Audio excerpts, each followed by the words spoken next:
Shabbat Shalom. This week's Torah portion is called Shmini from the book of Leviticus. One of the major themes in this week's Torah portion is kashrut, keeping kosher. I know it's not a usual tradition observed by many liberal Jews, but there are some wonderful lessons to learn about kashrut that I wish to share with you today.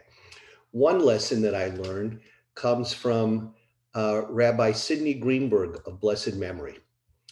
He writes that in a biography of the late Dr. Stephen Wise, there's a fascinating incident which provides a telling commentary on the powerful role that the laws of kashrut have played in our history from the time they were promulgated in the Torah down to modern times.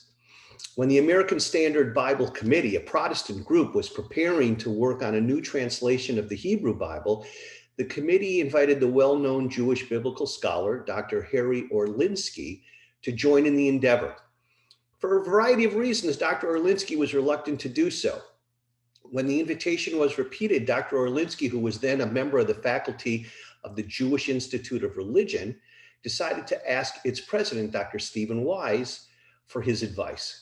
Dr. Wise urged Dr. Orlinsky to accept the invitation, but to remember that he was going to serve on that committee as the representative of the Jewish people. Therefore, Dr. Orlinsky was not to work with the committee on the Sabbath, nor was he to partake of treif food, non-kosher food, in the company of his Christian colleagues.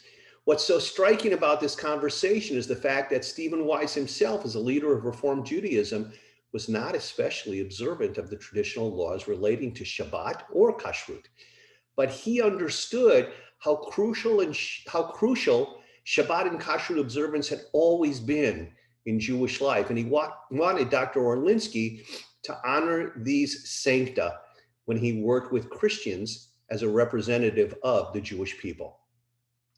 As a student of Jewish history, Dr. Wise knew well how often Jews made great sacrifices to observe kashrut. One of the first recorded Jewish martyrs was the aged scribe Eliezer. When the Greeks at the time of the Maccabees attempted to compel him to eat pig's flesh, he permitted himself to be killed rather than transgress the laws of the Torah. The historian Josephus tells of the Essenes who, during the war against the Romans, though racked and twisted, burnt and broken, and made to pass through every instrument of torture in order to induce them to blaspheme their lawgiver or to eat some forbidden thing, refused to yield to either demand, nor even once did they cringe to their persecutors or shed a tear. And so it went down the centuries. During the Inquisition, many Moranos, conversos in Spain risked their lives to obtain kosher meat. This was considered an act of heresy and could be punished by death. At the time of the Crusades, even forced conversions could not separate many Jews from their observance of the dietary laws. Thus, a contemporary chronicler wrote, "It is fitting that I should recount their praise, for whatever they ate, they did at the peril of their lives. They would ritually slaughter animals for food according to the Jewish tradition."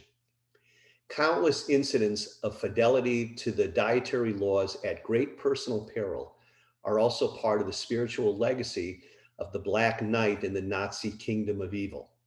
The Talmud tells us that those mitzvot for which our people risked their very lives became especially dear to them.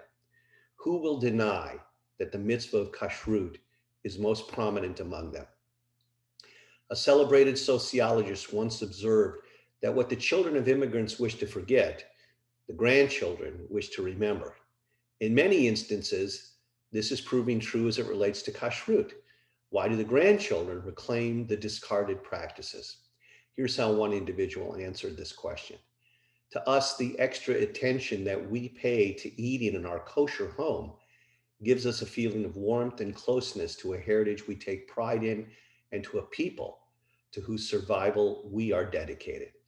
It is our way of expressing who and what we are in a basic, personal, and positive way.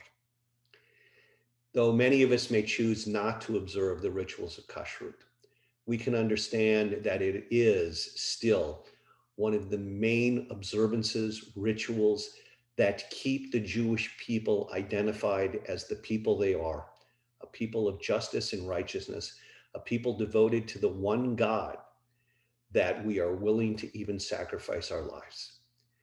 This, my friends, is the lesson we might learn about kashrut. Whether or not we keep it ourselves personally, nonetheless, we should all respect the value it provides to the entire Jewish people.